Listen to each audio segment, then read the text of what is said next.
Hello et bienvenue dans une nouvelle vidéo. Aujourd'hui on se retrouve pour les tops et flops du mois d'août.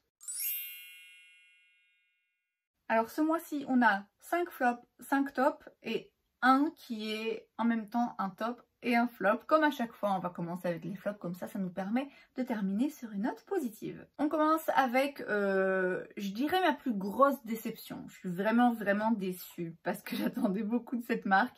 Il s'agit d'un produit de chez Moira, c'est le Stay Golden Cream Bronzer que j'ai dans la teinte 02 Medium. Donc Moira c'est une marque que j'ai découvert là récemment, que j'ai acheté sur Boozy Shop. J'ai acheté un petit peu tout et je vais continuer à dévaliser les produits, surtout pour les yeux qui sont vraiment très bien. J'ai d'ailleurs la palette aujourd'hui, la vidéo arrive dans quelques jours. Donc là c'est un bronzer crème et en fait la couleur ça va pas du tout. Du tout. Déjà quand je l'avais ouvert lors de mon haul, je m'étais dit ça paraît un petit peu trop jaune. Et de fait, alors j'avais espoir que peut-être qu'en travaillant dans le temps, en l'estompant ça irait, mais non, c'est juste, bon là vous allez rien voir, mais c'est vraiment, je vais faire de ce côté, j'ai plein de paillettes mais c'est pas grave, c'est vraiment très jaune. J'ai fait une vidéo là récemment où je teste les produits et non, ça va pas. La couleur, le sous-ton de ce produit, c'est hors de question. Alors moi j'avais pris la teinte donc 02 Medium parce que je voulais une teinte un petit peu plus foncée. En principe j'aurais pris la teinte la plus claire dans les bronzers parce que j'aime toujours avoir un truc plus clair, quitte à devoir le construire par la suite, mais j'ai pas envie d'avoir un truc trop foncé et trop intense, vu que de base j'ai un teint de peau clair. Sauf que là comme je suis hyper bronzée, du coup j'ai eu envie de prendre quelque chose de plus foncé pour pouvoir l'utiliser, parce que j'ai plein de bronzers dans mes tiroirs en ce moment que je peux pas mettre, enfin je peux les mettre mais ils se voient pas. Donc il se peut que ce soit juste la teinte médium qui soit vraiment pourrie et que ça tombe, les autres valent le coup. Mais cette teinte pour moi elle est limite immétable quoi. Enfin vraiment j'ai du mal à voir à quel moment ça va être flatteur ou joli sur mon teint. Et je suis vraiment déçue parce que, bon déjà parce que voilà c'est un bronzer crème et j'adore ce genre de produit en ce moment comme tout le monde, hein. Et je suis déçue parce que j'aime vraiment beaucoup la marque. Et ouais, là je comprends pas en fait. Je comprends pas comment personne s'est rendu compte que non, la teinte là ça allait vraiment pas. Donc voilà, ouais, je suis déçue, mais je suis pas contre tenter une autre teinte éventuellement. Mais je vais me renseigner et bien regarder plein de photos en ligne pour être sûre de ne pas retomber sur une couleur comme ça. Ensuite, j'ai un mascara de chez Catrice, c'est le Glam Doll Easy Wash Off. Alors, c'est donc le mascara tubing que j'ai essayé récemment dans une vidéo où j'ai comparé donc ce mascara au Glam Doll Waterproof. Le Glam Doll Waterproof, j'aime beaucoup l'effet, mais le fait que ce soit waterproof, c'est une galère à enlever. Et je m'étais dit, tiens, là c'est un Easy Wash Off, en fait c'est un mascara tubing, donc du coup qui se retire juste en frottant légèrement comme ça avec un petit peu d'eau chaude. Pas besoin de produit.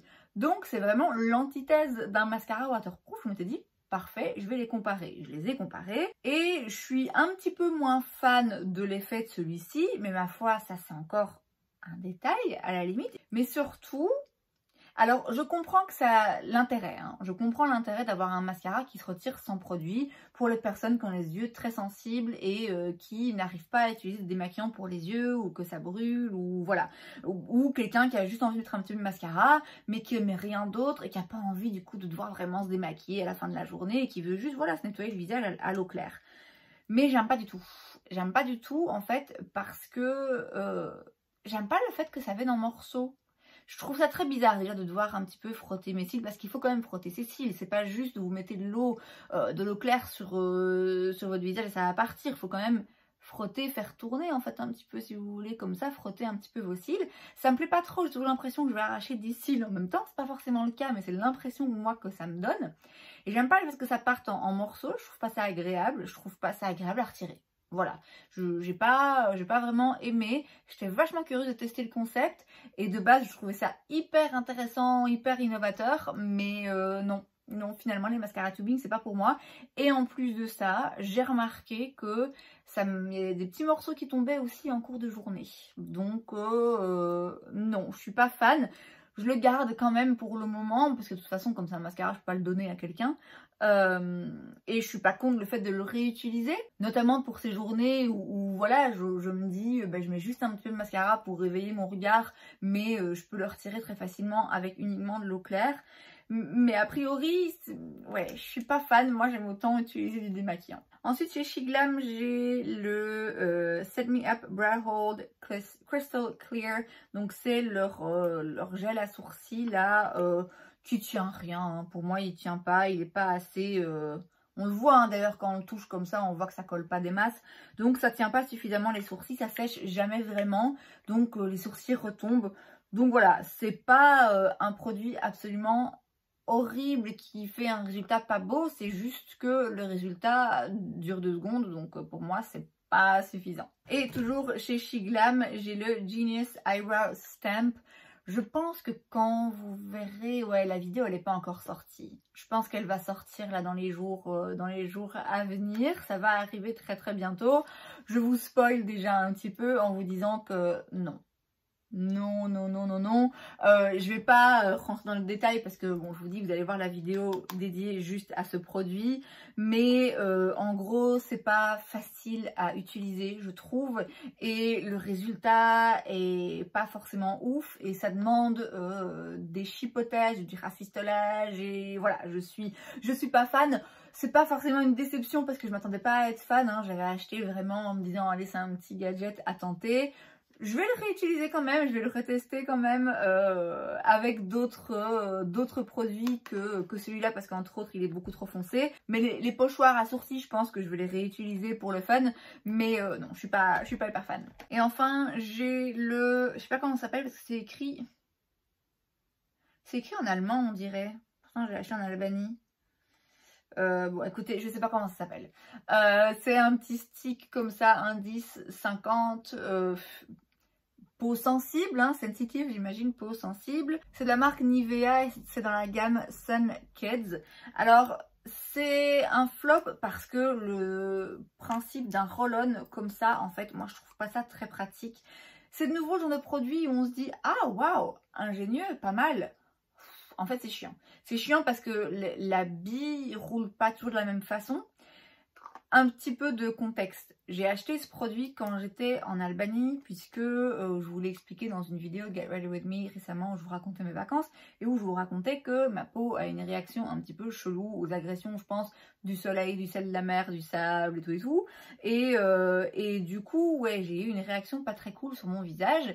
Je me suis protégée du soleil dans le sens où je ne suis pas sortie de ma chambre pendant une journée et par la suite j'ai voulu être vraiment très attentive à l'exposition de mon visage et donc j'avais toujours un chapeau et j'ai acheté du coup dans un petit magasin là à côté de mon hôtel ce produit en me disant c'est un indice 50, c'est pour peau sensible, donc ça me paraissait vraiment idéal pour appliquer juste sur mon visage pour m'assurer de ne pas continuer à aller irriter ma peau avec une huile ou bref. Donc j'ai acheté ça quand j'étais en vacances pour le mettre sur mon visage, ça a fonctionné. Vous voyez, c'est une crème solaire, elle a fait son taf, elle n'était pas trop blanche, j'étais assez surprise pour une crème indice 50, elle pénètre quand même bien dans la peau et ça laisse pas un film blanc dégueulasse, bon c'est un peu gras, voilà, c'est une crème solaire, je ne l'ai pas achetée pour la mettre en dessous du make-up, donc je m'en fiche en fait de tout ça, je m'en fiche du fini, voilà.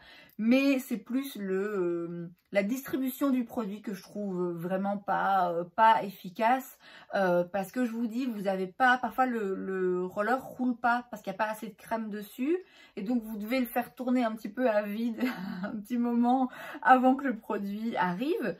À d'autres moments, notamment quand il reste au soleil un petit peu et du coup le produit un petit peu plus liquide, vous en mettez partout. Moi il y a eu des fois où j'en mettais sur mon visage comme ça directement et en fait il y avait 2-3 gouttes qui tombaient. Voilà.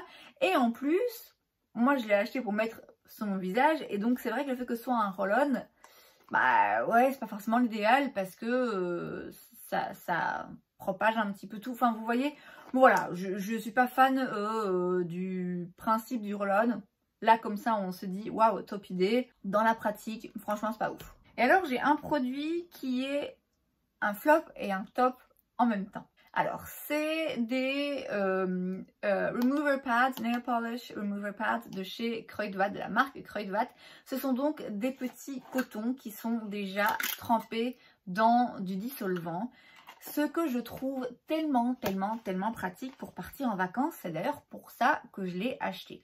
Donc pour ça, c'est un top parce que vraiment, le fait de ne pas devoir transporter une bouteille de dissolvant, j'ai toujours peur que ça se renverse dans le sac et que ça en foute partout et en plus des cotons et tout. Là, c'est simple, c'est bien fermé et tout. Franchement, nickel, c'est petit, donc vraiment, pour voyager, juste parfait. Le problème, et la raison pour laquelle c'est un flop, mais c'est aussi un petit peu de ma faute, c'est que c'est sans acétone. Et moi, je suis désolée, mais du dissolvant sans acétone, je comprends pas. Enfin, si, je comprends. Je sais qu'il y a des gens qui préfèrent sans acétone parce que du coup, c'est plus doux pour la peau. Parce qu'il n'y a rien à faire quand on en met, ben oui, on en met aussi sur notre peau, qui ont une peau sensible, des cuticules un petit peu fragiles et qui préfèrent moins de produits chimiques. Ok, très bien. Moi, j'ai besoin d'acétone, en fait. J'ai toujours au moins 3 couches de vernis. Parce que j'ai au moins 2 couches, voire 3 en fonction de l'opacité du vernis. Et une couche de top coat. Donc, vous comprenez bien qu'un vernis sans acétone, c'est chiant parce que ça prend 3 fois plus de temps. Alors, est-ce que c'est complètement inefficace? Non, ça a quand même retiré mon vernis. Mais ça m'énerve de me dire que, en fait, une étape qui pourrait aller à la vitesse de la lumière me prend 5 minutes, voilà, moi ça me gonfle, je suis là à frotter, je dois frotter longtemps, je dois en utiliser plus, c'est des cotons qui sont très fins, hein, donc clairement à force de frotter, ils se déchirent un peu. Voilà, moi le côté sans acétone, pour ça c'est un flop, mais je vous dis, c'est de ma faute, parce qu'en fait j'ai vu ce truc là quelques semaines avant de partir en vacances, par hasard, j'ai vu dans un Kruidvat et je me suis dit parfait pour aller en vacances ou juste pour voyager, pour aller de temps en temps, ou même chez une copine, hein, ça peut être vachement pratique. Donc je l'ai pris et j'ai pas fait attention. J'imagine que ça doit exister avec en version classique avec acétone, auquel cas effectivement ce sera un top. Parce que je vous l'ai dit, le produit, le fait que ce soit des petits cotons comme ça qui soient déjà imprégnés de dissolvant, c'est un top, c'est une chouette découverte pour moi. Donc, je vais le racheter avec l'acétone et ce sera un top à 100%. Les tops, on y vient du coup.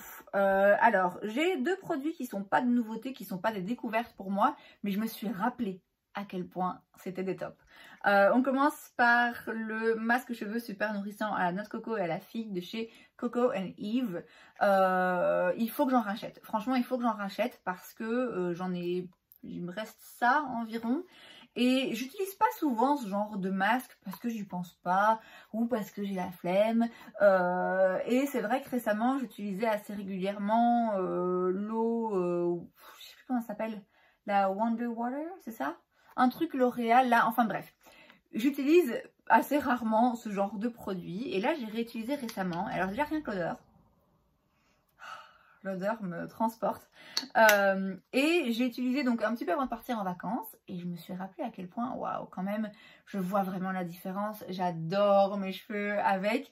Donc ça, voilà, c'est un produit que je connaissais déjà, mais très franchement, je l'avais un petit peu mis de côté. J'avais un petit peu oublié. Ça faisait très longtemps que je l'avais pas utilisé et ça m'a rappelé à quel point c'était un produit vraiment très efficace parce que c'est hydratant mais pas trop. Donc ça rend mes cheveux vraiment doux et soyeux et tout. J'adore, mais c'est pas non plus trop lourd. Il y a parfois des masques hydratants qui pour moi ils rendent juste mes cheveux gras quoi. Là vraiment un top. J'adore et j'avais oublié à quel point j'adorais. Pareil pour la Bum Bum Cream de chez Sol de Janeiro, qui est un produit que j'ai déjà acheté plusieurs fois. J'ai eu un gel douche aussi, le gel douche, oh là, j'en rêve.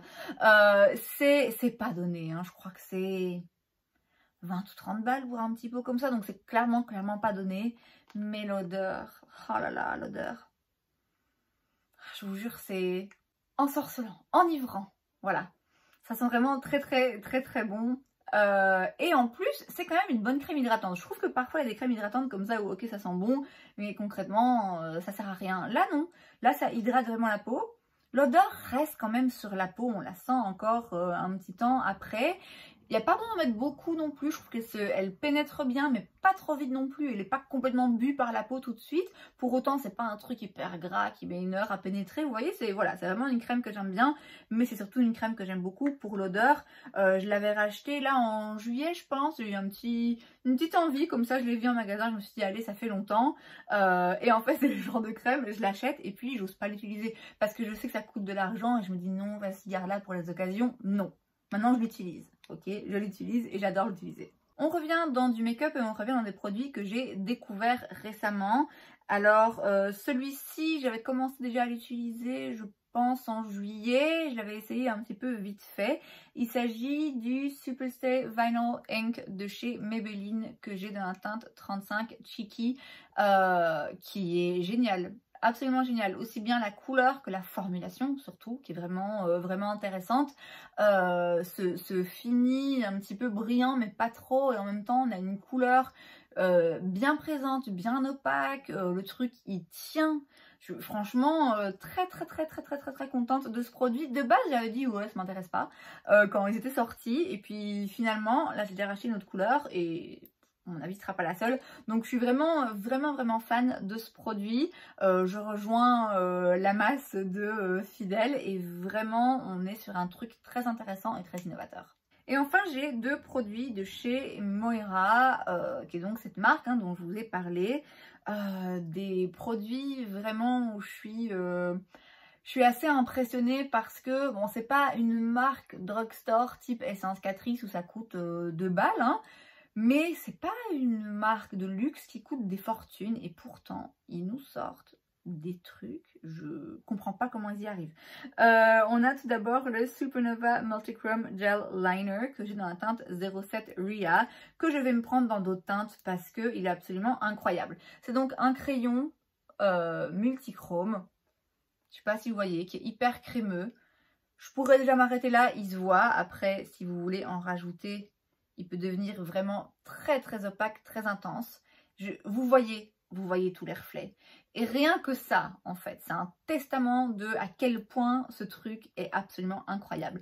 Parce que je trouve que souvent les produits duochrome, multichrome, c'est compliqué de montrer à la caméra, on voit pas aussi bien les reflets. Or là, alors vous les voyez pas dans toute leur splendeur, croyez-moi, mais quand même vous voyez. Vous voyez à quel point c'est brillant et que c'est plein de reflets et de couleurs en fait différentes.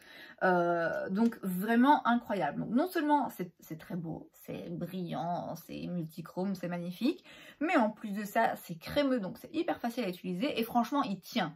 Il tient vraiment bien, il va pas s'effacer au premier passage, donc vraiment très impressionnée et c'est sûr je vais en prendre d'autres.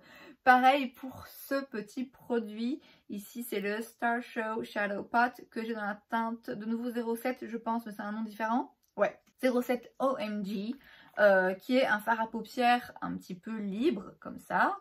Vous avez un petit couvercle en plastique pour bien le tasser. Et pareil, pour une fois, vous voyez les reflets, pas tous, mais vous les voyez, pardon, assez que pour vous rendre compte à quel point c'est splendide. C'est juste splendide. C'est hyper intense. C'est clairement pas pour les timides, mais et encore que franchement, je suis sûre que travailler très légèrement, juste une petite touche, c'est juste hyper beau. De nouveau, facile à utiliser. On pourrait croire que le fait que ce soit un petit peu... c'est pas une poudre 100% compacte, c'est un petit peu compacté mais pas trop non plus. Mais c'est pas non plus de la poudre libre qui vole partout. Donc contrairement à ce qu'on pourrait croire, c'est facile à utiliser en fait. Donc c'est vraiment un très beau produit. Pareil, il y a plein de teintes qui ont l'air absolument splendide. C'est pas le genre de produit, je dois bien avouer, que je vais utiliser hyper souvent. Parce que je préfère utiliser des palettes. Mais voilà, comme je dis toujours avec ce genre de produit, en fait, rien que les regarder, voilà, c'est bon, ça m'a mis de bonne humeur. Et c'est donc tout pour cette vidéo, j'espère que ça vous a plu. Si c'est le cas, n'hésitez pas à laisser un like. Vous pouvez aussi vous abonner à ma chaîne parce que c'est gratuit, donc pourquoi pas. Et moi, je vous vois la prochaine fois. Bye!